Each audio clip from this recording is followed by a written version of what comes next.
आजादी की 77वीं वर्षगांठ से पहले छत्तीसगढ़ में सियासत को देशभक्ति सवार है। भाजपा की तिरंगा यात्रा खत्म हुई तो कांग्रेस की संविधान यात्रा शुरू हो गई है। राष्ट्रपिता महात्मा गांधी की तस्वीर और तिरंगा लिए कांग्रेस संविधान की रक्षा का संकल्प ले रही है, तो वहीं दूसरी ओर भाजपा ने विभाजन विभीषिका दिवस मनाया है, जिसमें देश के विभाजन और उसके बाद की त्रासदी के लिए कांग्रेस को जिम्मेदार ठहराया गया। दोनों पार्टियां संविधान और विभाजन को लेकर एक दूसरे पर हमलावर है। जिस दिन कांग्रेस के लोग इस संविधान का पालन करना, इन संविधान की रक्षा करना सीख जाएंगे, उस दिन ये देश संविधान के अनुसार चलना शुरू हो जाएगा। कांग्रेस के लोगों ने अगर भारत का विभाजन हुआ, चाहे पाकिस्तान बना हो, चाहे बांग्लादेश बना हो, हमारा लेह लद्दाख का हिस्सा पाकिस्तान के पास गया हो, इसके लिए अगर कोई दोषी है तो कांग्रेस पार्टी दोषी है। संविधान का और चाहे इमरजेंसी लगी हो 1975 में, अगर इस देश में संविधान तोड़ने का काम, संविधान की हत्या करने का काम किसी ने किया है तो कांग्रेस पार्टी ने किया है। आजादी के दीवानों ने, शहीदों ने जो कल्पना की थी, अगर उसको सार्थक करने का काम कोई कर रहे हैं तो हमारे देश के प्रधानमंत्री नरेंद्र मोदी जी कर रहे हैं।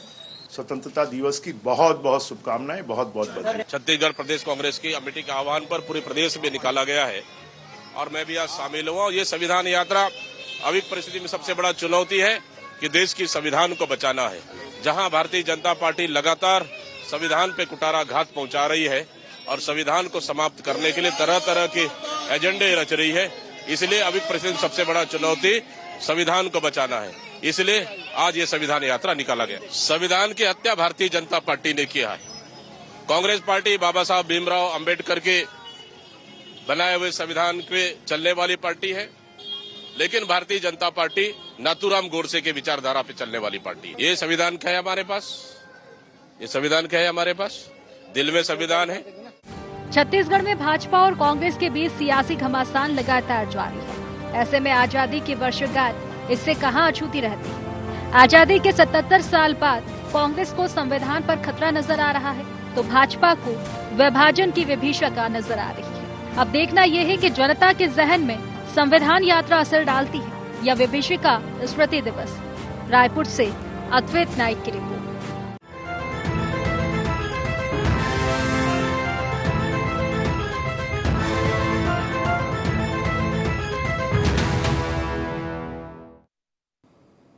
नमस्कार, गुहार छत्तीसगढ़ देख रहे हैं आप और मैं हूं आपके साथ खुशी व्यास। संविधान बचाओ और विभाजन की याद दिलाओ। जी हां, कुछ इसी तरह का माहौल फिलहाल छत्तीसगढ़ में नजर आ रहा है, क्योंकि संविधान बचाने के लिए कांग्रेस राज्य भर में संविधान यात्रा निकाल रही है, तो कांग्रेस की संविधान यात्रा हर बार से होती हुई संविधान की रक्षा का संदेश देती हुई भी नजर आई है।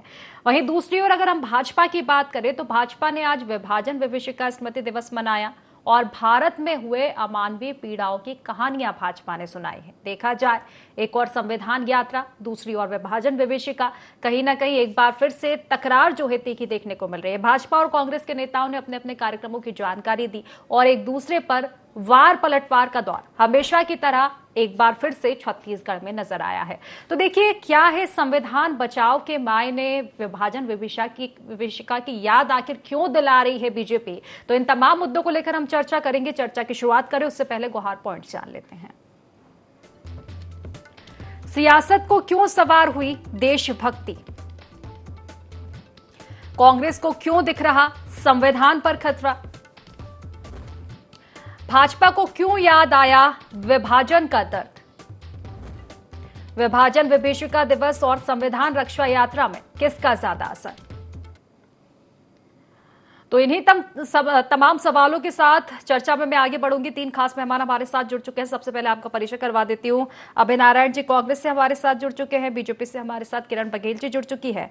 वहीं वरिष्ठ पत्रकार अजय चंद्राकर जी भी हमारे साथ जुड़ चुके हैं। आप तीनों ही मेहमानों का बहुत बहुत स्वागत है। तो किरण जी, सबसे पहले आप ही के पास आना चाहूंगी। स्वतंत्रता दिवस देश मनाने जा रहा है, काफी उत्साह है देशवासियों में। ऐसे में क्यों आखिर विभाजन को याद किया जा रहा है हमेशा की तरह? फिर से आरोप कांग्रेस पर आपके।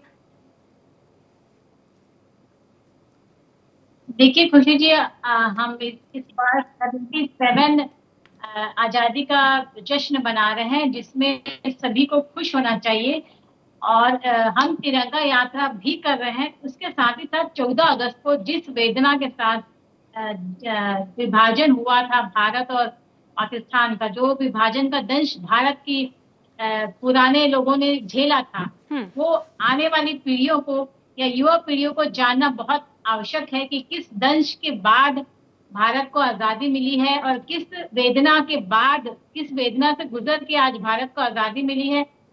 हमारे युवा पीढ़ी और आने वाली पीढ़ियों को इसकी जानकारी होनी चाहिए।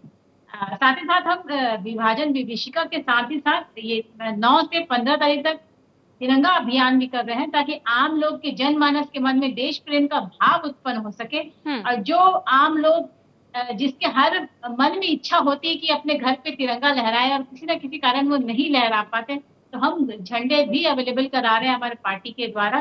तो मुझे लगता है इसमें कांग्रेसियों को कोई परेशानी नहीं होनी चाहिए। रही बात संविधान यात्रा जो निकाल रहे हैं, बड़ा ही रेडिकुलस लगता है।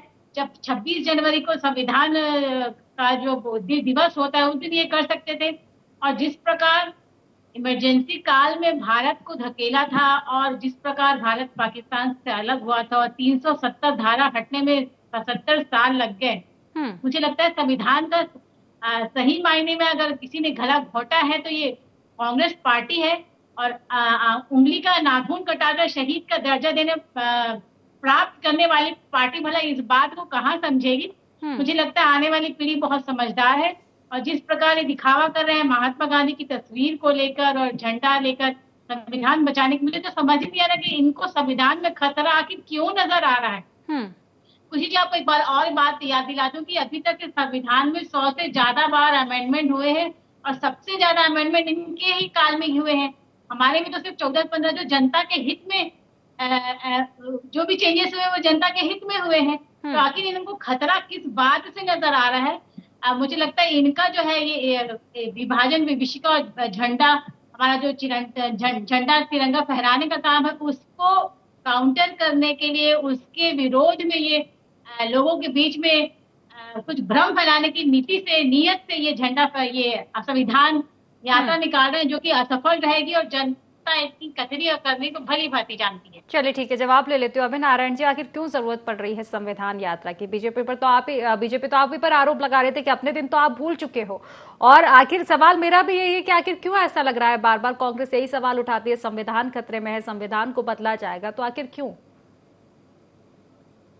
जी, सबसे पहले तो कल 15 अगस्त है और पूर्व संध्या पर मैं आप सभी जो पैनल में बैठे हैं और जो दर्शक हमसे जुड़े हुए हैं सबको स्वतंत्रता दिवस के पूर्व संध्या की बधाई देता हूँ।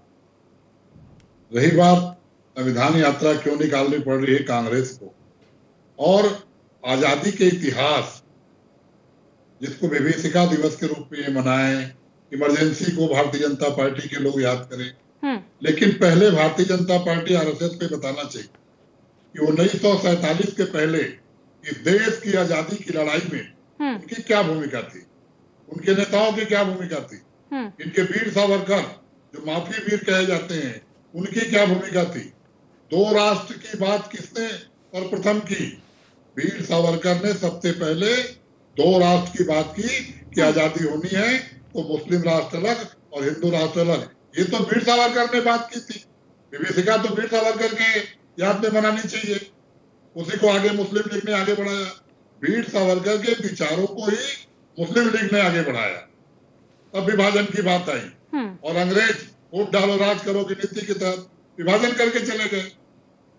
आजाद भारत में आपकी क्या भूमिका थी और आजादी की लड़ाई में आपकी क्या भूमिका थी, इस पर कोई भाजपा का प्रवक्ता या नेता बात करने को तैयार नहीं होता। इमरजेंसी की बात करते हैं, इमरजेंसी संवैधानिक रूप से लगाई गई थी, इमरजेंसी थोपी नहीं गई थी।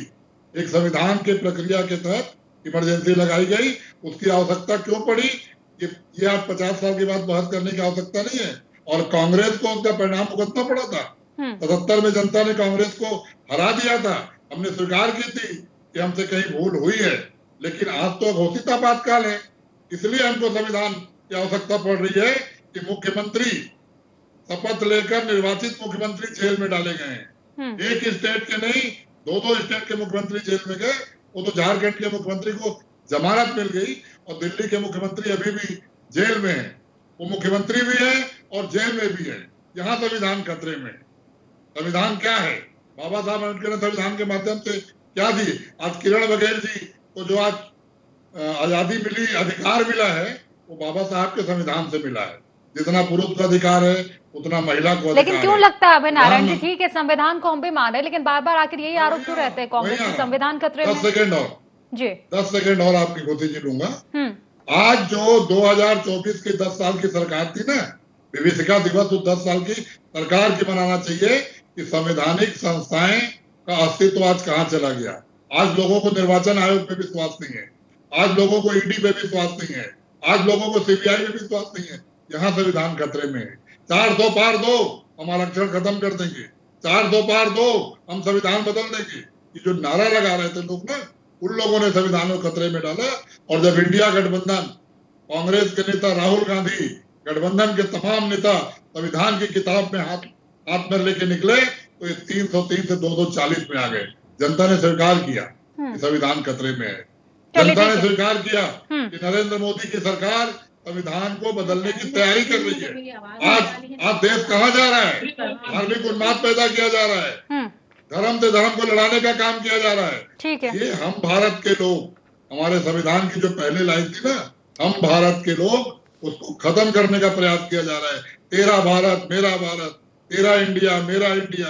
आज जो धर्म से धर्म को लड़ाने की बात, जाति को जाति से लड़ाने की बात, नफरत फैलाने की बात करने वाले तिरंगा लेकर चल रहे हैं। और वो लोग तिरंगा लेकर चल रहे हैं जिन्होंने आरएसएस के कार्यालय में 52 वर्ष तक तिरंगा नहीं फहराया, जिनके गोलवलकर जी ने किताब में लिखा है कि तिरंगे को राष्ट्रध्वज नहीं मानना चाहिए, जिन लोगों ने गांधी जी की हत्या के समय तिरंगे को पैर के तले रखा।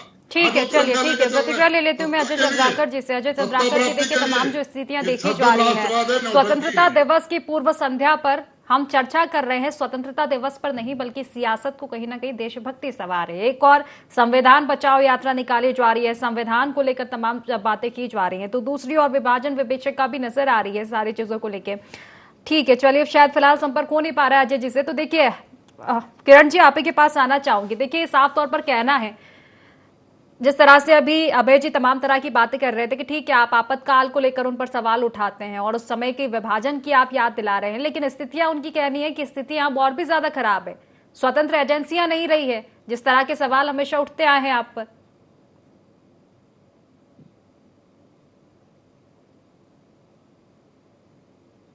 जी किरण जी, आवाज मिल पा रही है मेरी? चलिए फिलहाल आवाज शायद मिल नहीं पा रही है अभी किरण जी की टेक्निकल इशू की वजह से। तो देखिए अभी जी आप ही के पास आना चाहूंगी। स्वतंत्र एजेंसियों पे जिस तरह से कांग्रेस आरोप लगाती है, क्यों आखिर ऐसा होता है कि जहां आपकी जीत होती है वहां पर ये सवाल नहीं उठाए जाते हैं? ऑल ओवर अगर आप नतीजे देखेंगे लोकसभा चुनाव के, तो वहां आपने बात नहीं उठाई थी ईवीएम की, तमाम तरह के सवाल आपके नहीं उठे थे। अगर छत्तीसगढ़ में इस तरह की स्थिति देखी जाती है तो आप ईवीएम पर सवाल उठाते हैं। छत्तीसगढ़ नहीं, जहां भी हम जीते हैं वहां भी सवाल उठा रहे हैं, हाँ, जहां हम हारे हैं वहां भी सवाल उठा रहे हैं। ईवीएम पे सवाल हमारे लगातार अखिलेश यादव जी ने भी कहा है, इंडिया गठबंधन के हर नेता ने कहा है कि अगर हम लोकसभा का चुनाव जीत गए, सरकार बना लिए, तब भी हम ईवीएम पे सवाल उठाएंगे और हो सकता है तो हम ईवीएम को बंद करेंगे। आज पूरे विश्व में ईवीएम से कहीं चुनाव नहीं होते। जिन संस्थाओं ने ईवीएम को बनाया वो भी ईवीएम पे प्लस लगाकर बंद कर चुके हैं।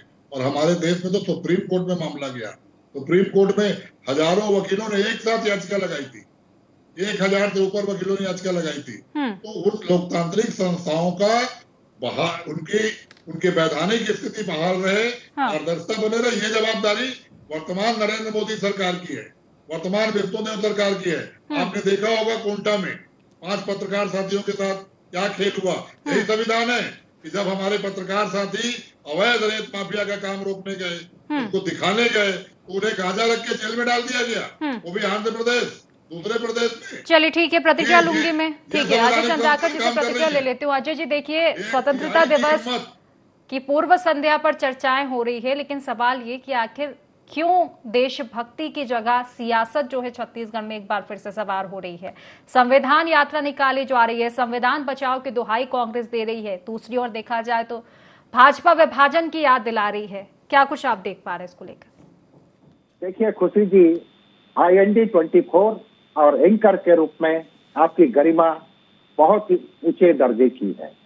और आज आपका जो विषय का चयन है और भारतीय राजनीति जिससे आच्छादित दिखाई दे रही है, इसके लिए पूरे आईएनडी परिवार को बधाई।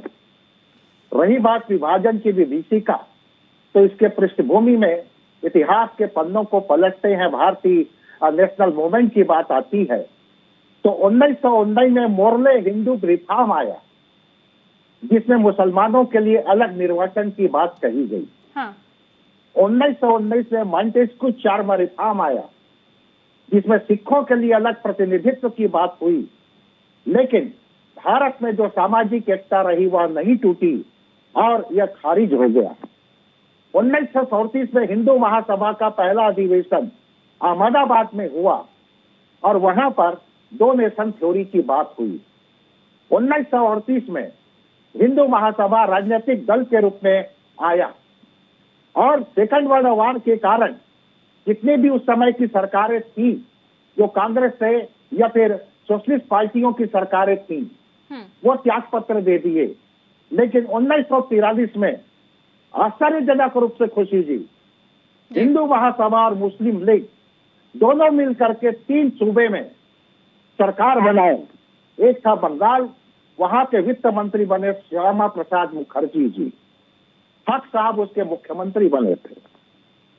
हेमंत दार वाधवानी सिंध के स्वास्थ्य मंत्री बने और नॉर्थ वेस्ट फ्रंटियर पेशावर में जो है वहीं 10 जून 1943 को मुस्लिम लीग देश के विभाजन का प्रस्ताव रखा, जिसका समर्थन हिंदू महासभा भी किया।